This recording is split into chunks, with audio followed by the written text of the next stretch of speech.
آپ نے سنا کہ انہیں گھر سے ایک تقویٰ کا ماحول میسر آیا، پھر وہ حالات ایسے تھے کہ اس وقت ایک بڑے درخشندہ ستارے موجود تھے۔ یہ مامون کے عہد سے لے کے معتصم تک، یہ ایک دور عروج تھا۔ مامون کا عہد انہوں نے دیکھا، معتصم امام جعفر صادق کا جی حضرت جعفر صادق رحمۃ اللہ علیہ سے تو آپ سے 75 سال قبل ان کا وصال ہو گیا تھا۔ اچھا جی، وہ تو یوں آپ سمجھیے کہ منصور جو ابتدائی خلیفہ تھا بعض لوگوں نے یہ لکھا ہے کتابوں میں، آپ کی نہیں، نسبت روحانی تھی۔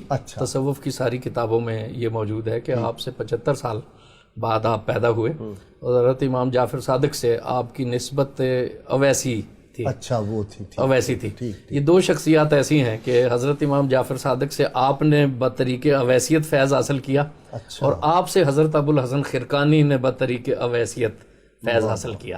آپ امام جعفر صادق کے تقریباً 75 سال بعد ہیں، اور وہ آپ سے 150 سال بعد ہیں، امام ابو الحسن خرقانی۔ جی، وہ جو ادب کر چھوڑا ہے، جی جو ادب انہوں نے کیا، وہ جب وفات ہوئی تو جو نصیحت کی کہ میری قبر 10 فٹ گہری کھودنا تاکہ کہ وہ جو ہے بستام سے یہ نیچے رہے جی۔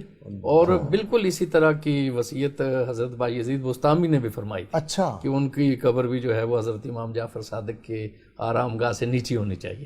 تو یہ ایک روایت ہی منتقل ہوتی ہے۔ سبحان اللہ۔ تو 177 مشائخ سے آپ نے اکتساب فیض کیا جی۔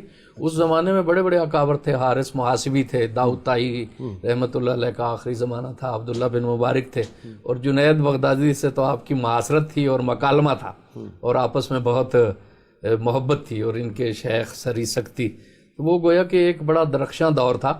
یہ دیکھیں کہ اب یہی زمانہ ہے جس میں سیاسی طمع مرتب ہو رہی تھی، یہی زمانہ ہے جو ائمہ اربعہ کے بعد کا زمانہ ہے، اور جس میں ان کے اصول متعین ہو رہے تھے۔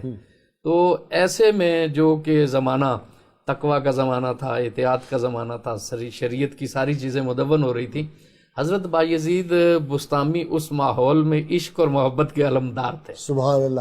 پروفیسر نواز